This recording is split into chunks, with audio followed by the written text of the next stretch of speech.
Welcome to another video, thanks for joining me. I'm here today to talk about the 5 things that I hate about my H22 swap car. See it there in the background. I've fallen out of love with it. I've had so many problems with it, it's just been a nightmare. But I'm going to jump in the car now, and jump into it and get into why I'm going to basically, shortly, be binning this off. I've got another shell ready to go. I'll be swapping everything into it, out of this car. Some of the parts on this car have only done 6,000 miles, so swapping everything over from that car into the new shell that I've got, as you've probably seen on previous videos. It's a white shell non-sunroof model, which is a bit rarer, but yeah, that's the plan. So I'll catch you in a bit. So, in the car now, you'll have to bear with me, it's starting to get dark. I'm running out of daylight to record this. There go them Hawk HP Plus pads squeaking away like they do.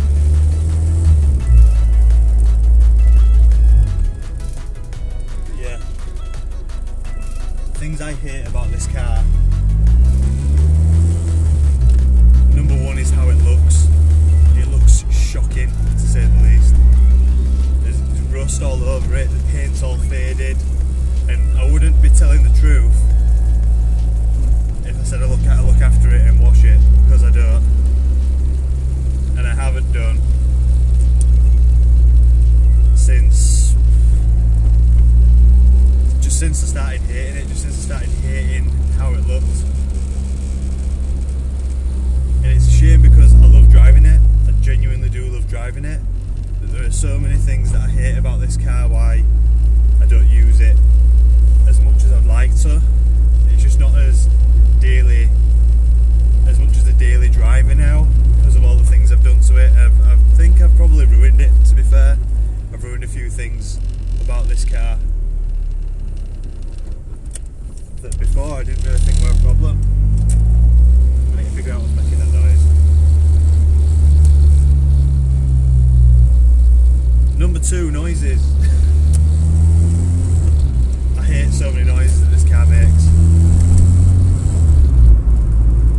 There we go, that's a bit better. It's not bad when you're cruising, when you're doing your normal commuting, that sort of stuff. There's quite a bit of road noise, as you'd expect from something that's been partially stripped out.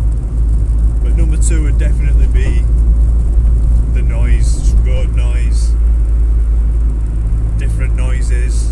There's all sorts of stuff going on in this car, to be honest, that I'd rather do without. On the subject of noises, the 3rd thing that I hate, so number 3, I held up 3 fingers, I swear to God I held up 3 fingers. I can count to 10 at least.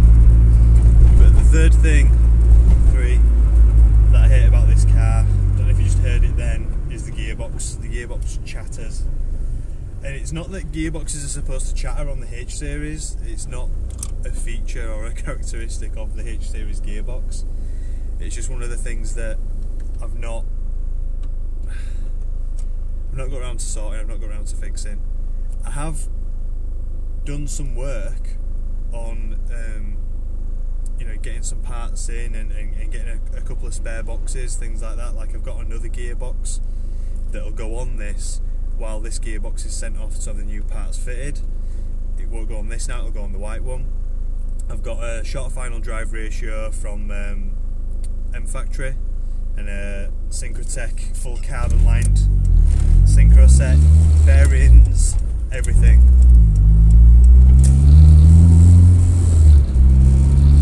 So that's to go on. That is one of the things that I hate. The gearbox chatter is so bad. I can't tell if it's the drive shafts or if it's the gearbox. Every time I've had the drive shafts off on this so many times, it's ridiculous. And that brings me to problem number 4,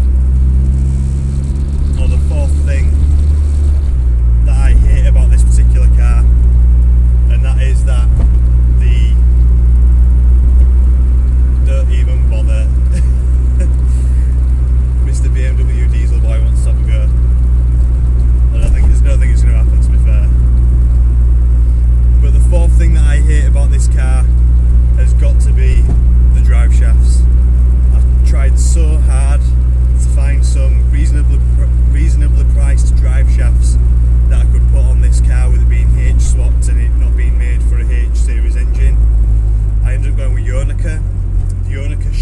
actually the wrong way around. So the shaft that had the female end on, if you like, that goes onto the intermediate shaft, that drive shaft was the wrong length and actually was the right length to go on the other side that had the male end on, that goes into the diff on the other side of the engine, into the gearbox itself. Absolute nightmare. I contacted them, they didn't want anything to do with it. Shocking company, never buy anything from them again, which is a shame because their exhausts do look pretty nice. But that's definitely number 4 for this time of things I hate about this car. I've just fallen out of love with it because there's been so many problems. Number 5 is just the repeat replacement of ball joints. Again, it's probably my fault, it's probably where I live as well. I live in Leeds, and it's shocking for potholes, speed bumps, anything along those lines. It's just really, really bad for it. But I've got coilovers on it, I've got upgraded anti-roll bars on it, I've got polybushed suspension. There are so many things that I've done to this car to make the suspension stiffer, and the weak link, unfortunately, or so it's been evidenced so far, are the ball joints. And I must replace one every year, maybe 9 months. That's how frequently I'm replacing them. And Civics, this shape Civic and the EK Civic are known for it anyway. They're known to be bad for ball joints going because of the double wishbone suspension that they've got up front. It's just, I don't know why they're known for it, to be honest. It's just one of the annoying things about owning a Civic. But I've got an EM1 now. That's going to be my daily car while this is off the road. I'm going to try and build that car basically on a budget and not have the issues that I've experienced with this car, you know, that have put me off it daily driving it. I'm going to try and just be very subtle with the modifications that I do, and basically don't go too far with it. I'm just going to keep it nice and fun. So yeah, hopefully that's a better car for everybody. Or at least for me, should I say.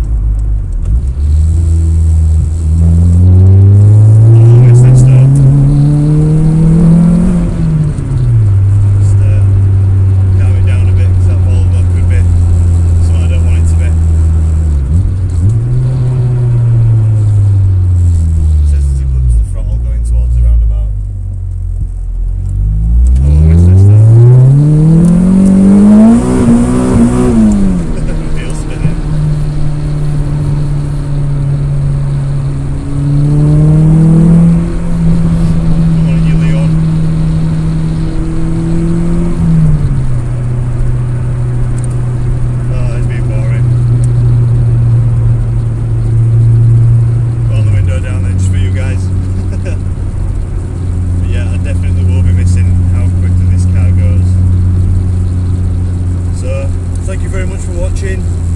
I'm going to probably end the video here. I hope the audio isn't too shocking with all the noises that this car makes. I'm hoping to do another couple of videos in this car before I take it off the road. 5 things I do like is probably going to be the next video.